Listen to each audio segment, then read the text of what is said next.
Sut ydych chi gyd? Croeso mawr iawn i Oedfa Ebeneser Caerdydd. Da ni'n eithriadol o falch unwaith eto'ch bod chi yn rhoi amser o'r neilltu i ymuno gyda ni. A da ni yn gweddïoch bod chi yn cael bendith drwy y cyfryngau yma wrth i ni gyda'n gilydd addoli y Duw bendigedig, myfyrio am ei gariad a'r ei gariad yn yr arglwydd Iesu Grist, ac hefyd bod yn agored i waith yr Ysbryd Glân yn calonna, yn byd ac yn cenedl. Catrin Roberts fydd yn agor y gair yn y gwasanaeth hwn. Mae hi am fynd â ni i drydydd pennod llyfr y proffwyd Daniel a hanes y ffwrn dân yn y fan honno. Ond cyn i Catrin bregethu, mae Arbon Jones yn mynd i ddarllen yr hanes a'r cyffro i gyd. Dwi'n mynd i ddarllen Salm y Gair, gyfansoddwyd gan W. Rhys Nicholas, ac yna gweddio. Salm y Gair. Fel y treiddia'r goleuni i fro'r cysgodion, felly y daw llewyrch y gair i galon dyn. Fel ffynon yn byrlymu'n loiw, wrth anfon y dyfroedd i rigolau'r sychder, felly y gweithreda'r gair. Fel y can ehedydd i'w chlaw trybestod byd, felly yr atseinia'r llawenydd o'i eiriau ef. Gair sy'n canu'r clychau yn ofn yr enaid gan ddeffro cydwybod y dda. Ynddo mae'r sylfeini sy'n dal a'r canllawiau sy'n diogelu. Bywyd yn hollti'r plisgyn, blaguryn yn torri drwy'r pridd, dyna yw gair fy niw. O'r geiriau y daw ystyr, ac o'r ystyr daw grym yr iachawdwriaeth. Ysbrydoliaeth yr arglwydd a gyneuodd y fflam eirias, y fflam sy'n puro calonnau, yn cynhesu myfyrdod ac yn dwyn gwirionedd i fod. Clodforwn yr arglwydd, am i'r gair gael bywyd, a ninnau'n gweld y gweithredoedd yn llefaru'r hyglyw ergogoniant y tad. Dewch i ni gyd weddio. Arglwydd, wrth i ni droi ata ti yn awr i dyfoliannu, gofynnwn am help yr Ysbryd Glân, fel bo'r addoliad yn ystyriol, yn ddilys ac yn llawn brwdfrydedd yn ein hanes ni.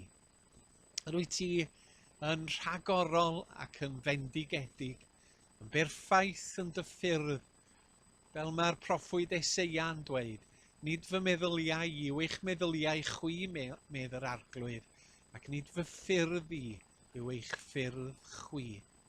Ac felly, da ni'n dod yn sychedig at ffynon bywyd.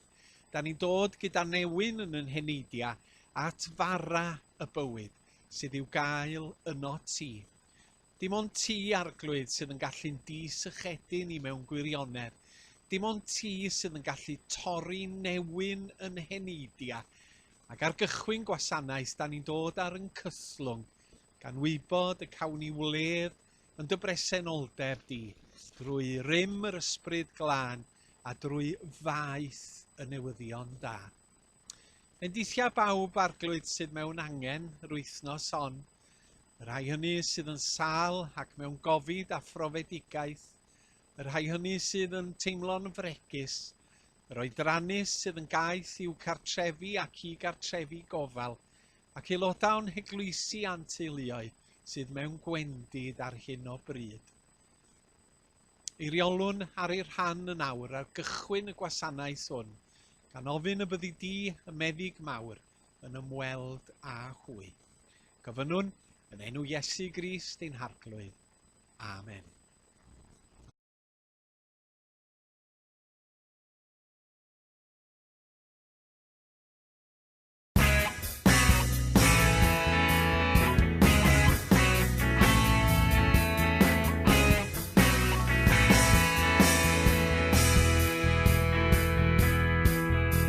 Mae Duw i ti, ddeithos lawr o'r nef, i'r bydd fel ceidwas glaw.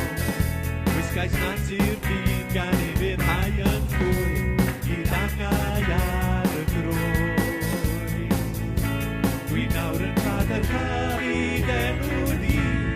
Yn uwch na nefoedd a phopesi, a phlyga fi'n yn isel ger dyfron.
Daniel 3.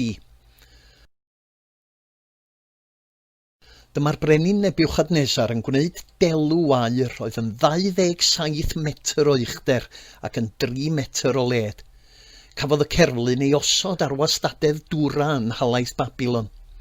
Yna anfonodd orchymyn allan, yn galw peneithiaid y taleithiau, yr uchel swyddogion a'r llywodraethwyr i gyd at ei gilydd i seremoni dadwrchuddio'r ddelw. Hefyd, rheolwyr a chomisiynwyr, cynghorwyr y brenin, trysoryddion, barnwyr, ynadon a phawb arall o bwys. A dyma nhw i gyd yn dod i'r seremoni. Roedd pawb yno'n sefyll o flaen y ddelw oedd Nebiwchadnesar wedi ei chodi.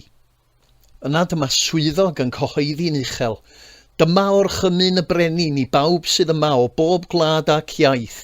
Pan fydd y gerddoriaeth yn dechrau, y corn, ffliwt, telyn, trigon, crythau, pibau a'r offerynnau eraill, mae pawb i blygu lawr ac addoli y ddelw aur mae'r brenin Nebiwchadnesar wedi ei chodi. Bydd pwy bynnag sy'n gwrthod plygu ac addoli'r ddelw yn cael ei taflu ar unwaith i mewn i ffwrnais o dan. Felly yr eiliad y clywodd y bobl yr offerynnau i gyd, dyma pawb o bob gwlad ac iaith yn plygu lawr ac yn addoli'r ddelw aur oedd Nebiwchadnesar wedi ei chodi. Ond dyma rai o'r dynion doeth yn mynd at y brenin a dechrau lladd ar yr Iddewon. O frenin, boed i chi fyw am byth, medden nhw. Roeddech chi wedi gorchymyn fod pawb i blygu lawr ac addoli'r ddelw aur pan oedden nhw'n clywed y gerddoriaeth yn dechrau, a bod pwy bynnag sy'n gwrthod plygu ac addoli'r ddelw i gael ei taflu mewn i ffwrnais o dan. Ond mae yna Iddewon yma, Siadrach, Mesiach ac Abednego, gafodd ei penodi yn rheolwyr talaith Babilon gynnwch chi. Maen nhw wedi gwrthod gwrando i'ch mawrhydi. Dyn nhw ddim yn addoli eich diwiau chi, ac maen nhw'n gwrthod addoli y ddelw aur dych chi wedi ei chodi. Dyma Nebiwchodynosor yn gwylltio'n lan ac yn gorchymyn dod â Siadrach, Mesiach ac Abednego o'i flaen. Felly dyma nhw'n dod ar tri o flaen y brenin.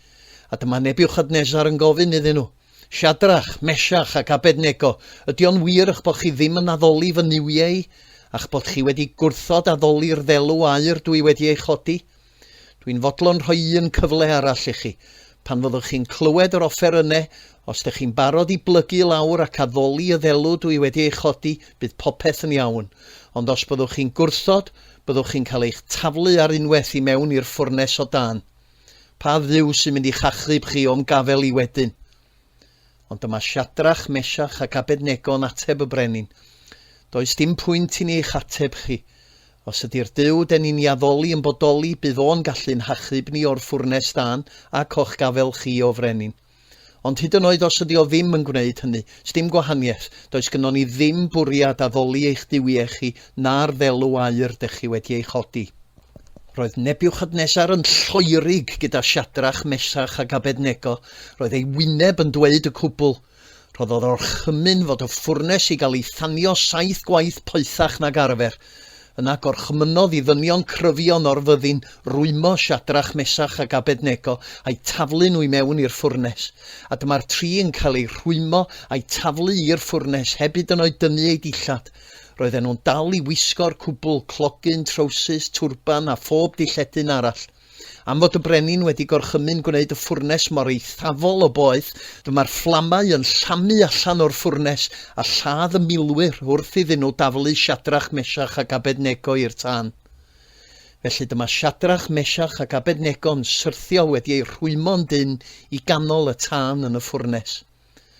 Ond yna'n sydyn dyma'r brenin Nebiwchodynosor yn neidio ar ei draed mewn braw. O'n i 3 dyn wnaethon ni ei rhwymo a'i taflu i'r tân, meddai wrth ei gynghorwyr. Ia, yn sicr, medden nhw. Ond edrychwch, gwyddodd y brenin, dwi'n gweld 4 o bobl yn cerdded yn rhydd yng nghanol y tân, a dyn nhw ddim wedi cael unrhyw niwed, ac mae'r 4ydd yn edrych fel petai'n fod dwyfol. Dyma Nebiwchodynosor yn mynd mor agos ag y gallai at ddrws y ffwrnais a gweiddi, Siadrach, Mesiach, Abednego, gweision y Duw goruchaf, dowch allan, dowch yma. A dyma'r 3 yn cerdded allan o'r tân. Dyma beneithiaid y taleithiau, yr uchel swyddogion, y llywodraethwyr a chynghorwyr y brenin i gyd yn casglu o'i cwmpas nhw. Doedd y tân ddim wedi ei llosgi nhw o gwbl, dim un blewyn, doedd dim niwed i'w dillad. Doedd dim hyd yn oed arogl llosgi arnyn nhw. Ac meddai Nebiwchodynosor, moliant i dduw Siadrach, Mesiach ac Abednego, anfonodd angel i achub ei weision oedd yn trystio ynddo. Roedden nhw'n fodlon herio gorchymyn y brenin a hyd yn oed marw cyn addoli unrhyw dduw ond ei duw ei hunain. Felly dwi am ei wneud yn ddeddf fod neb o unrhyw wlad neu iaith i ddweud unrhyw beth yn erbyn duw Siadrach, Mesiach ac Abednego. Os gwna nhw, bydd ei cyrff yn cael ei rhwygo'n ddarnau a'i cartrefi'n cael ei troi'n domen sbwriel, achos does yr un duw arall yn gallu achub fel yma. A dyma'r brenin yn rhoi dyrchafiad a swyddi gwell fyth yn halaeth Babilon i Siadrach, Mesiach ac Abednego.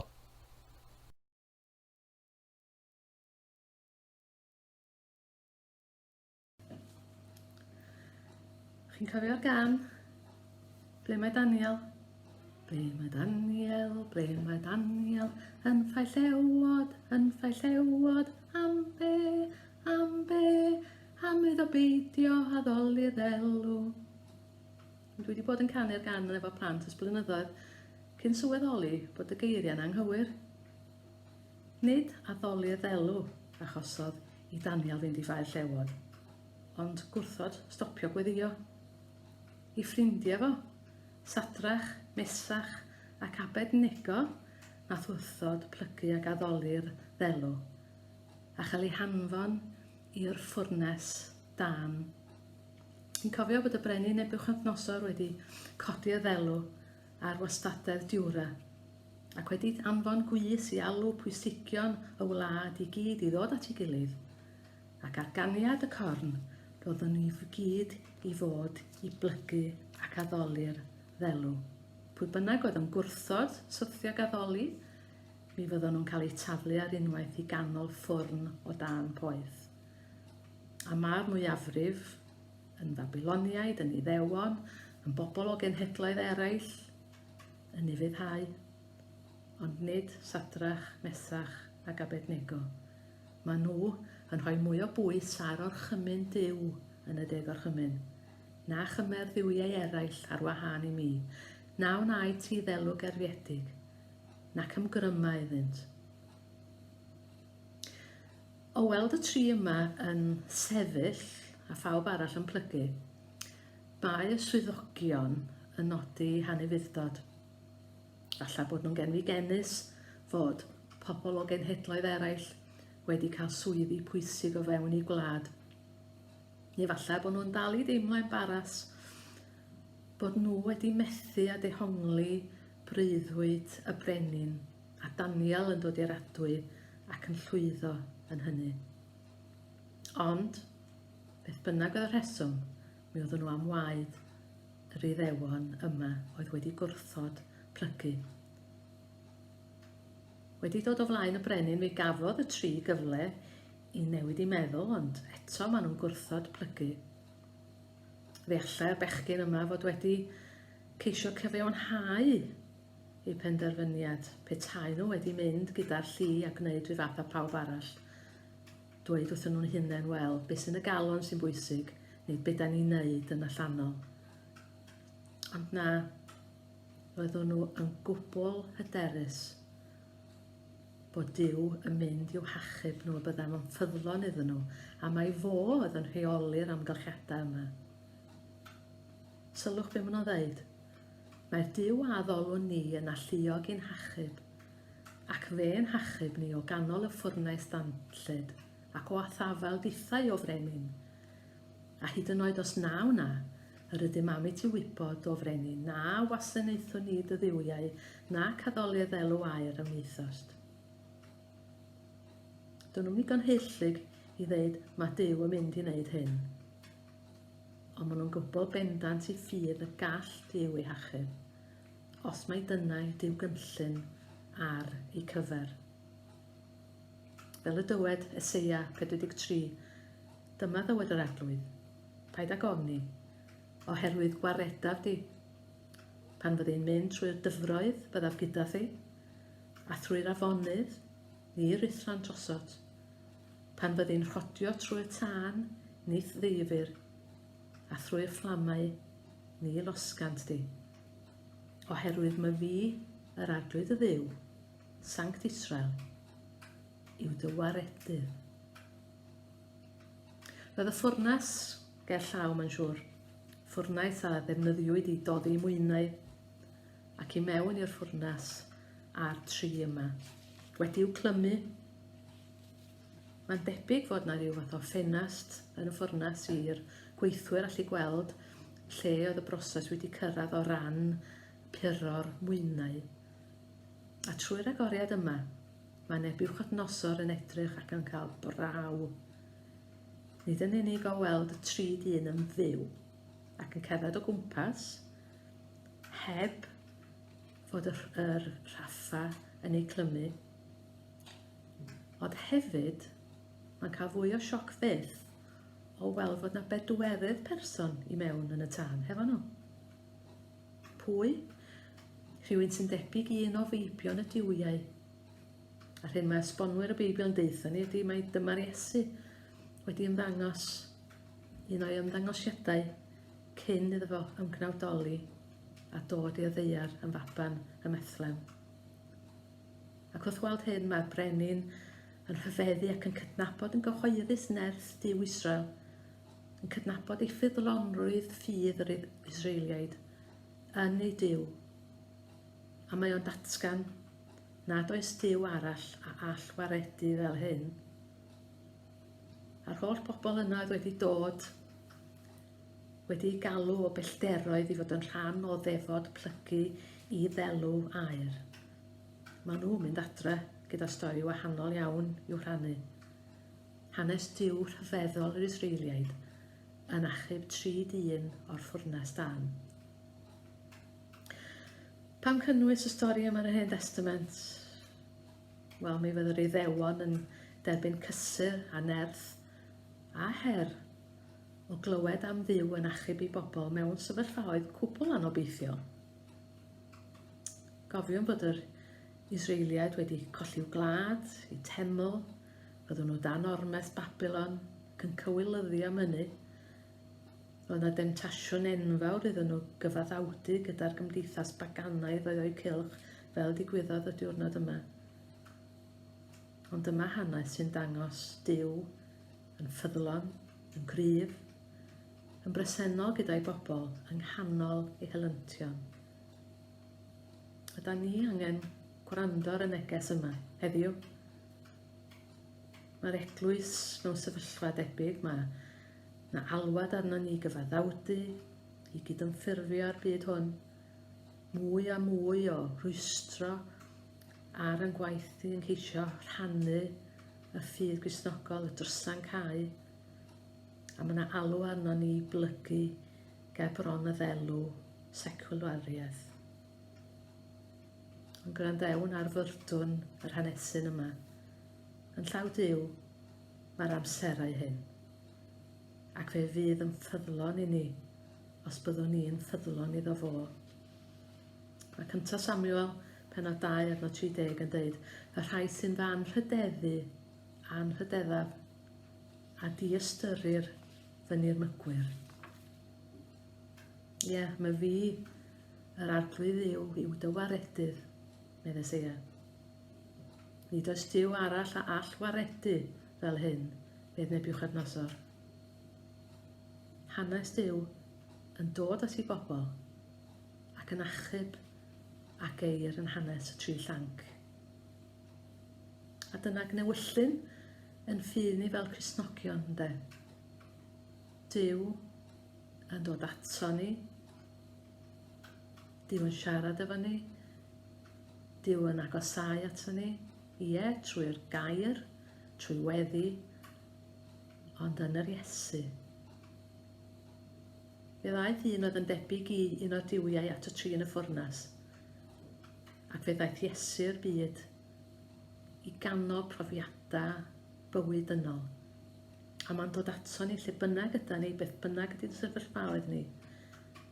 Daeth Iesu o'i gariad i'r ddaear o'r nef.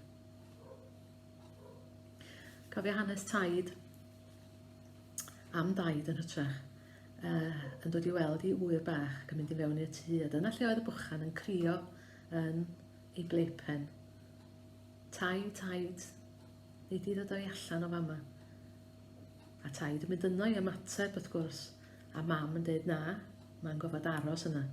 Mae wedi bod yn ddrwg a mae'n cael cosb o aros am 5 munud yn y pleipen. A mae'r bychan yn dal ati, please taid, gai ddod allan. A taid yn gwybod be i wneud, achos mi oedd mam wedi rhoi o ddeddf i lawr. Ac eto, oedd o yn ei gariad isio helpu'r bwchan. A'r ateb iddo fo oedd mynd i mewn i'r pleipen ei hun at yr hogyn bach. Deddf, cariad, mynd i fewn ac yn datrys y broblem.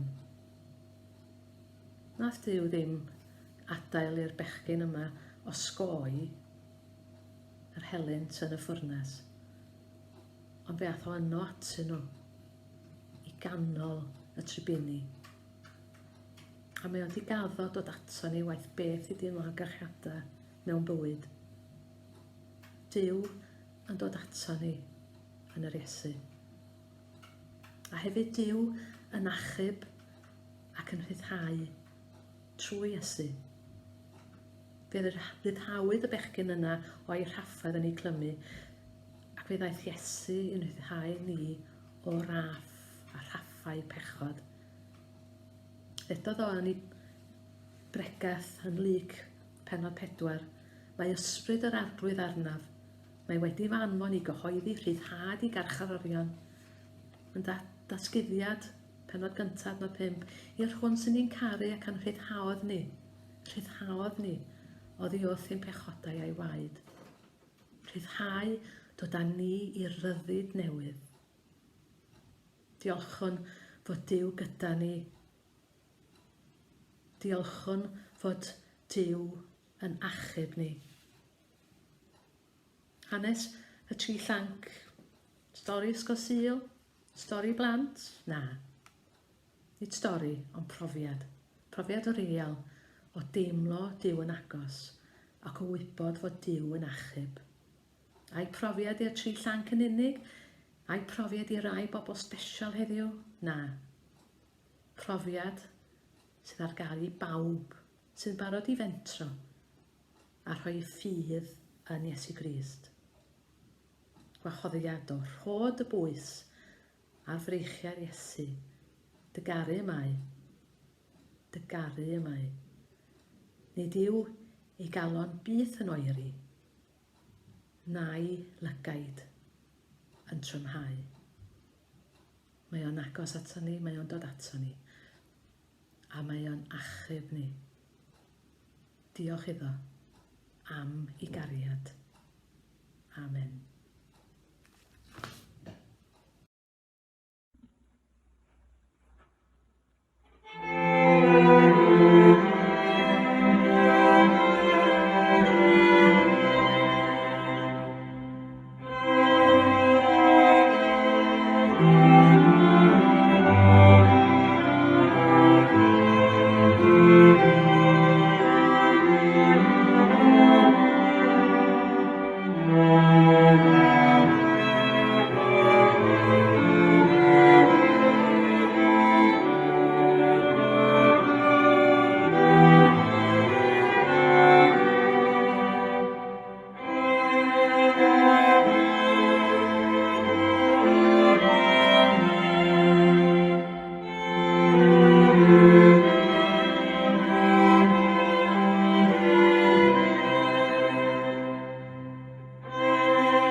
Nefedd Duw yr hwn sydd uwchlaw pob deall, ac eidw eich meddyliau a'ch calonau, yng Nghrist Iesu ein Harglwydd.